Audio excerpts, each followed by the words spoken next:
In this episode, Mikey and Colton try to convince each other to step in a bear trap they've dug. No, that is not allowed. No. Yes. Nuh-uh. Plus, we talk about what causes seasons and their relationship to paleoclimates. All right, Colton, are you ready? Yep. Mikey, are you ready? Yep. Okay, here we go. For 300,000 years, modern humans have met challenges with ingenuity and creativity. Every living person today is a testament to their survival. But how did it happen? What were their lives like? Join us as we explore the world that existed before us. Kids! Hey guys, so it is a beautiful fall day here in the park, and Mikey, I am so excited that you have joined us on our podcast. How are you doing today, dude? Great. Great. That sounded more like a question. You didn't sound so confident right there. Are you doing good? Yes. There we go. And Colton, how are you doing? Good. Good. I see you're doing all sorts of digging and drawing in the ground there. Uh-huh. Find anything interesting? Yeah, I found a chicken. You found a chicken? Well, you never know when you're going to find a chicken. So, guys, the seasons are kind of changing right now. We're leaving summer and coming into fall. It's almost Halloween. Are you excited about Halloween? Kinda. Do you have a costume picked out? No, but I have one that I want, but it's a secret. Oh, it's a secret? You're not going to tell us? No. I can broadcast it all over the world. Hear ye, hear ye. Mikey's Halloween costume this year is...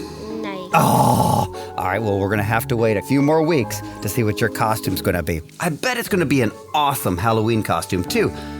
Anyway, this is the time of year when we expect lots of changes. Gets a little cooler. Leaves fall from the trees. It's basically like it's staying summer. It is, yeah. This year, the weather is a little warmer. I mean, than right usual now is nice. It feels like a fall day right now, but... Yeah. I mean, the leaves aren't falling off the trees. But they're going to start falling off the trees pretty soon. If you look at these leaves behind us, they're starting to turn yellow, and pretty soon they'll fall down. Juicy. So, guys, have you ever wondered why we have seasons? Have you studied that in school? Oh my goodness, 2 hands right up in the air. Mikey, why do we have seasons? Because the earth is tilted. The earth is tilted, exactly.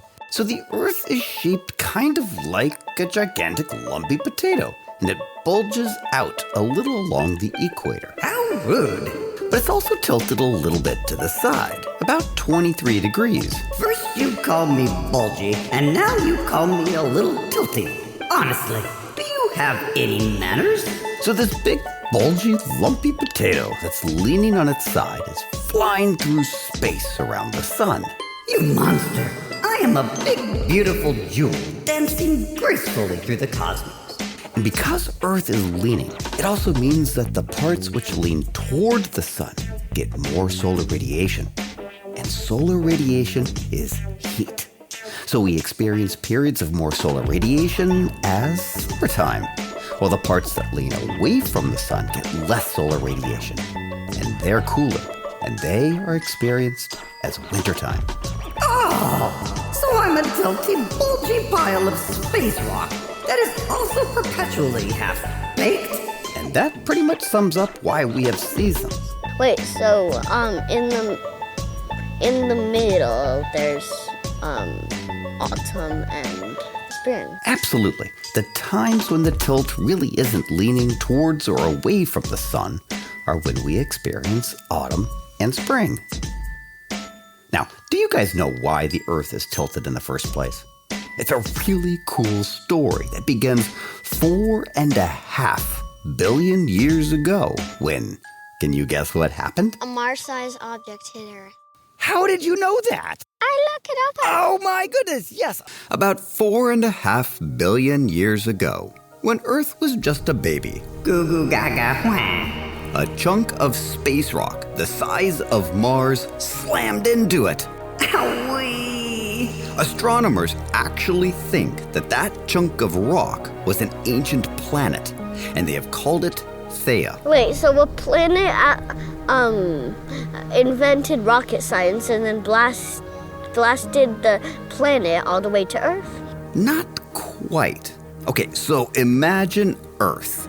just chilling out in space during the early days of our solar system. Here I am, just minding my own space business. When Thea wanders into the neighborhood Hey guys, room for one more? and ends up crashing into our early Earth. So when this intergalactic interloper, Thea, hit the early Earth, the impact was so powerful that it did two things. First, it knocked Earth onto its side, and that's why the Earth now rotates on a tilt of 23.5 degrees. And that, as we just discussed, is why we have seasons. But the other thing that happened was equally awesome. When Thea hit the Earth with a great big kapow, it kicked up all of this rock and debris that created a ring around the Earth, kind of like the rings of Saturn today. But the rock in Earth's ring started to clump together into, can you guess what it created? Earth. The moon.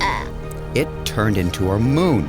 The moon we see in the sky today was from that catastrophic cosmic collision between early Earth and Thea 4.5 billion years ago. Pretty cool, right? Why can't we feel the tilt?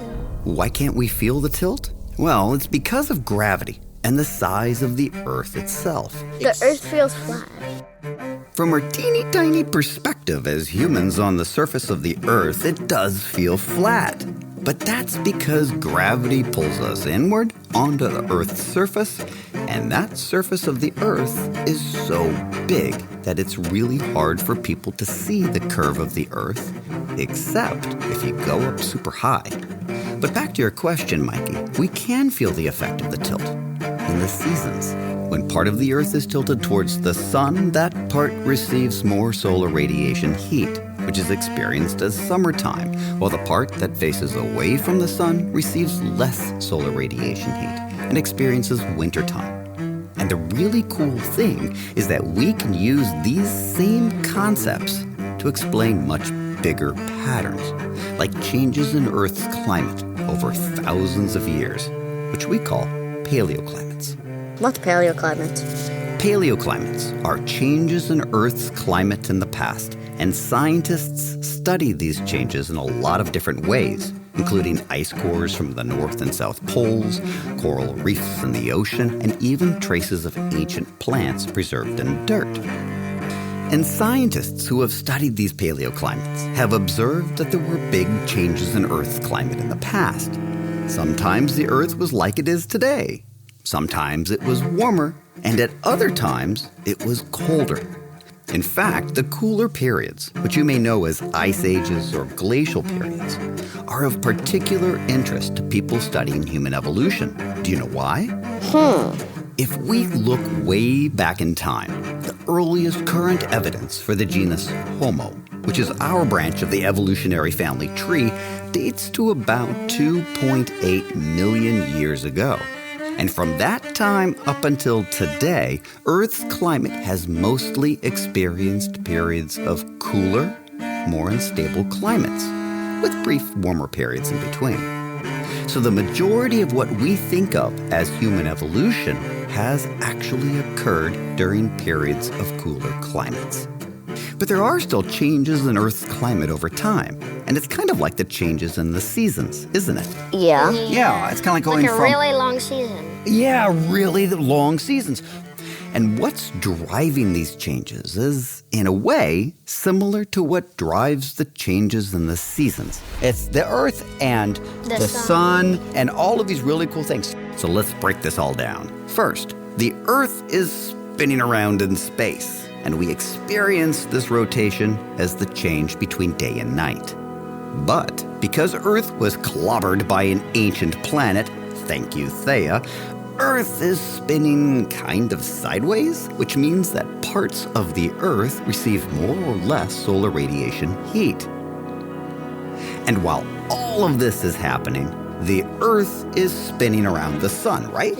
And what we call a year actually means one full rotation of Earth around the sun. All right, now this is where things get kind of wonky. The rotation of Earth around the sun isn't exactly circular. In fact, it's kind of egg-shaped. And because scientists love silly words, they call this egg-shaped orbit eccentricity. And this means that sometimes the Earth is a little... It's like something that, so like something's in the middle and then it swings around. It doesn't always stay perfectly straight. Yeah, exactly. So if the Earth circled the sun in a perfect circle, we would always stay the same distance away from the sun. But because it's kind of egg-shaped, sometimes we come closer and sometimes we're farther away. Yeah, Mikey? What if we didn't have the tilt? Oh, well, funny you mention the Earth's tilt, because it also happens to be kind of wonky, because it changes over time, and scientists, in their eternal quest to give everything a silly name, call this movement obliquity. Obliquity. So obliquity means that sometimes the Earth is tilted a little bit more, and sometimes it's tilted a little less. And these changes in Earth's tilt happen about every 40,000 years. And it has a big effect on how intense the seasons are. And then we have another process called precession. And precession happens over about every 20,000 years. And that is like, have you ever spun a top on a table? Yeah. And you see how the top kind of wobbles around? Yeah. Well, that's what precession is. It's a wobble in the Earth's axis. Let's kind of recap this little discussion here today. The Earth is tilted because this big, humongous, ancient planet smacked into the Earth. Humongous. And that's, what's that? It wasn't humongous. It's the size of Mars. Jupiter is humongous. Well, Jupiter is humongous. I always still say Mars is, poor Mars. Yeah, Mars is good. I like Mars. Okay. Earth is bigger than So Mars. a Mars-shaped Okay. object hit Earth 4.5 billion years ago, creating the seasons. It tilted Earth and it created the seasons. And then we have changes over these big periods of time that lead to changes between the ice ages, the glacial periods, and the interglacial periods. And those are caused by changes in the way that Earth moves through space around the sun. Mikey, what's up? Like you change. Yeah, he does.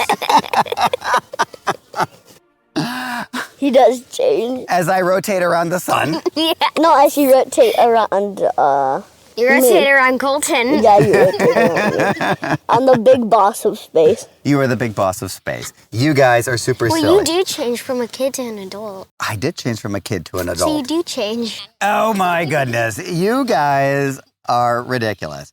All right. We so are. let's take a short break here. And when we come back, we're going to dig a little deeper and do some more fun facts. Sound good? Yeah, but one more thing. Can you step in this? No, I'm not going to step in your bear trap. Hello, parents. Dr. Eric here. If you've got an aspiring adventurer at home who's loving this episode, then you won't want to miss all of our amazing content that's waiting for you on our Patreon. By subscribing, you'll get exclusive access to new adventures, such as the critically acclaimed 10-part series, Totally Ridiculous, Mostly Serious, Always Awesome Guide to Surviving the Ice Age, but also zombies and the weirdness of life in general. And don't forget to check out the freely available Science Behind the Stories, where I explain the scientific discoveries that shaped each week's story. And there's a ton of other really cool perks that you also won't want to miss. If you or your kiddo has a burning question for a real-life archaeologist, yeah, that's me. I'll personally answer it. Subscribers can also suggest future episodes and even be a part of them. I love chatting with curious kids of all ages. Learning about our past will be so much fun. And your support helps us to continue providing more exciting content about our world, now and before us. Thanks for being part of the adventure. And now, let's dive into a new story from Science Tales for Curious Minds. The kids were playing on the rocks in the surf. One of their favorite games was jumping out of the way of the frothy swells of water that spilled across the rocks, sending the kids scurrying to higher ground amid waves of laughter. Nearby, other members of their group were hard at work. Some were collecting shellfish, like mussels, limpets, or cockles. from the wet, rocky surfaces, while others were hunting for octopus and urchins around small grottos and tidal pools. Grandmother was behind the kids, placing strips of tree bark into a tidal pool. Grandmother always kept a close eye on the kids, even when she was working. She was soaking strips of bark in seawater to soften them, while their group was down at the coast. By the time that everyone was finished there, the strips would be supple enough to use as rope. They used the rope to lash bundles of wood together, which they used for their cooking fires. Others would carry back small pouches of water, or bags stuffed with shellfish and other delicious foods. It was one of the many amazing skills of their grandmother, the wise leader of their group. Their camp was located on the bushy dunes near the sea, but the group had chosen the spot where they could construct a small windbreak. As soon as the group returned, everyone began to prepare the evening meal. Hearths, cooking fires were cleaned out, restocked, and relit. Nuts and berries were smashed into a paste, and then they were baked into small cakes. And the seafood they collected earlier was cleaned and prepared for cooking. Everyone was excited because everyone was hungry. But the best part of the day was after dinner. The sun had set, the sea breeze had settled, and everyone was relaxed. The family sat around the fires, chatting, gossiping, laughing, planning, and telling stories. Grandmother was an expert storyteller, and when she spoke, everyone listened. Tonight, she was telling the kids how different her life was when she was their age. It sounded so tough. Did grandmother really have to climb uphill both ways to collect water? But now she was recalling how, in her youth, she could clearly remember when it was a little cooler and when it didn't rain as much either. So her family was always very careful to know where they could find fresh water nearby. But she also remembered the coastline being further away than it is now. "No way," the kids exclaimed. "Maybe it's just a big wave," one of the smaller kids suggested. "Maybe the winds pushed the waves back," another child exclaimed. But grandmother insisted when she was a child, the waves were always further away than they were now, and it wasn't because of wind or waves. The sea was just different than it is now. She didn't know why, but she knew it had just been different. She could even recall how her family used to walk across land that is now underwater. Camps, pathways, a favorite little patch of grass where she liked to visit. These places were all gone now, all under the water.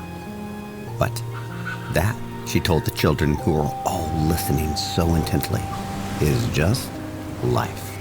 It is always changing from one day to the next, from one season to the next. And when they reach her age, they too will look back and tell the children what life was like when they were young too. It's time to dig a little deeper.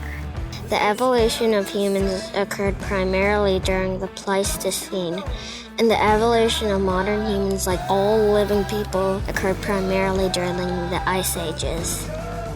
When Theia hit Earth, it threw lots of dirt and debris into space. Over time, dirt and debris coalesced into an object that we now call the moon, with a lot of enthusiasm. Good thought. Are you guys ready to hear some more fun facts? Yeah, not at all. Not at all? Oh, you are sassy pants today, Mikey. Here's a fun fact about the Ice Ages. Did you guys know that Ice Ages actually have helped humans move all around the world during the Pleistocene? No. Yes. The ice at the North and South Poles was made from what? Ice. The ice, but what was the ice made out of? Water. Water, but where did the water come from? came from the oceans. And so as the glaciers in the North and South Pole expanded, it sucked the water up and out of the oceans. And when it sucked up all of that water, guess what happened to the sea levels? Sea levels dropped. Sea levels dropped. And at the lowest point during the ice ages, sea levels were almost 400 feet lower than they are today. Isn't that crazy? Wait, so I could just walk into the sea? When sea levels dropped, a lot of places that were once separated by water became connected by land. And it may have helped humans move from Asia into North America, across a land bridge, and it may have even helped early humans get into Australia 65,000 years ago because it kind of narrowed the distance that they had to cross across those big oceans. Wait, so you didn't need ships to cross the oceans? We think that they had rudimentary seacraft by that point, but those seacraft couldn't go over open water for a very long period of time. So when the sea levels got lower and it kind of shortened the distances between the land masses, it made it easier for those humans to move across those areas. Okay, one more fun fact and then we're going to wrap this up. Oh. Archaeologists who study people in the past are just as interested in studying the climate because those ancient climates influenced paleo-environments. Do you guys know what paleo-environments are? Paleolithic and the Stone Age. Well, that's with the people, but the paleo-environments is just like what we talk about with environments today. The forests, the grasslands, the rivers, and the coastlines. And those environments are the home of plants and animals that people in the past used for food, water, and everything else that they needed for survival. Guys, I had a super fun time talking to y'all today. Mikey, you are welcome back anytime on the podcast. Did you have a good time today? Yeah, next podcast is in like a second. I'll be on that. I would love to have you back. Alrighty, guys. Well, let's wrap up today, and we'll have more fun later. All right, talk to y'all later. Bye. Bye.